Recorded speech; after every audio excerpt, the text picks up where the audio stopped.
दी हमें आजादी बिना खड़क बिना ढाल, साबरमती के संत तूने कर दिया कमाल। आपकी आजादी आपको असली में किसने दिलाई जी? क्या दे दी हमें आजादी बिना खड़क बिना ढाल? क्या आपको नॉन वायलेंस से आजादी मिली? नहीं। Please, Lord Clement Attlee ji, British Prime Minister, जब वो कलकत्ता आए 1956 में और हमारे गवर्नर, स्टेट गवर्नर चक्रवर्ती साहब के साथ ठहरे, तो उन्होंने उनसे पूछा कि साहब, जो क्विट इंडिया मूवमेंट थी गांधी जी की 42 में शुरू हुई, 44 तक फेल हो चुकी थी, फिर आप गए क्यों? उन्होंने बोला 3 शब्द, Subhash Chandra Bose, Indian National Army. The official narrative that India became free because of the soft power of ahimsa is probably not true. Multiple pieces of information have come to light, and in last couple of years, which they go on to show, India's becoming free has to do more with Subhash Chandra Bose than anybody else. This story is true because we have a lot of documents which have become available, reports of intelligence bureau, reports from the military intelligence, so on and so forth. I would like to mention two very important things that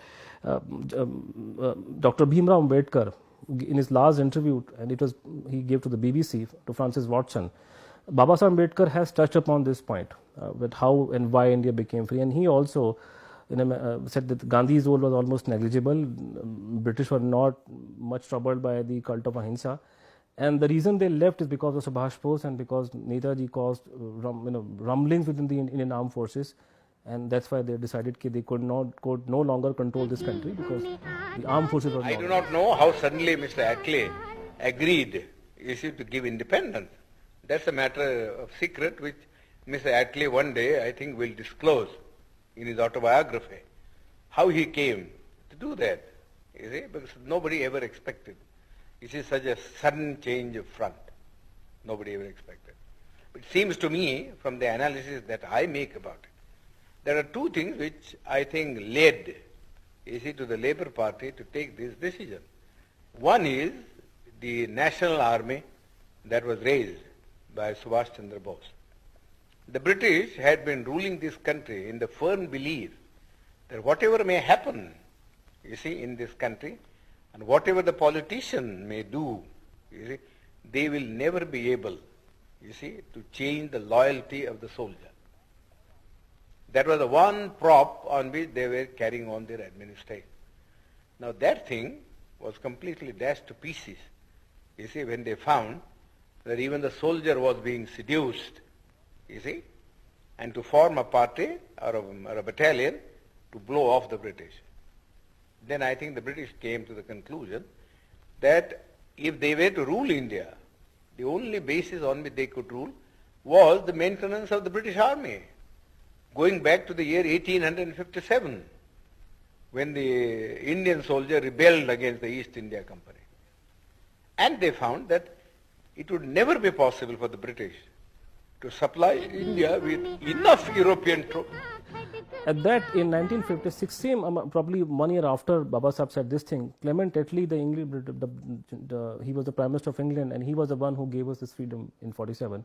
Clement Attlee happened to be in India, and he went to Lucknow. He was very, I think, by all accounts, he was speaking his mind. He talked about Subhash Bose in Lucknow.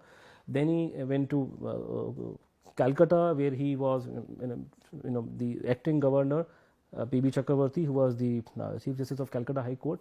Chakravarti asked him a pointed question, why did you leave the country? Because, the Quit India movement had failed in 42 and it was probably over by 43.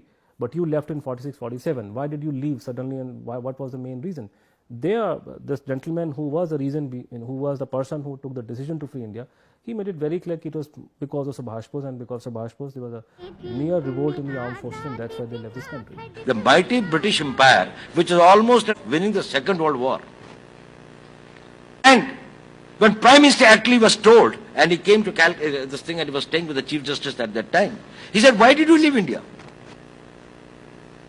After all, you had won the Second World War. Like that, the worst was over. The Quit India movement had flopped in 1942.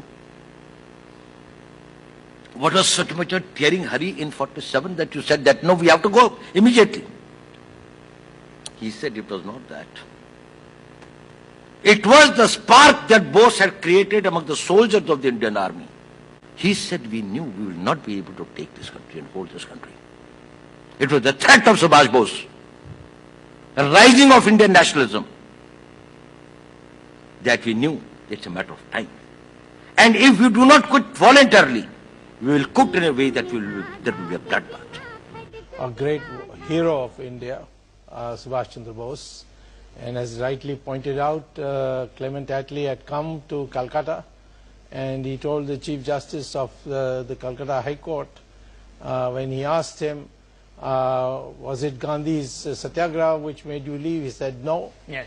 It had nothing to do with it. So then he said, then what made you leave? He said the impact Subhash Bose had on the army and navy. And we knew then India has become untenable, and therefore we left. Gandhi and Nehru were convenient for us to hand over power and leave.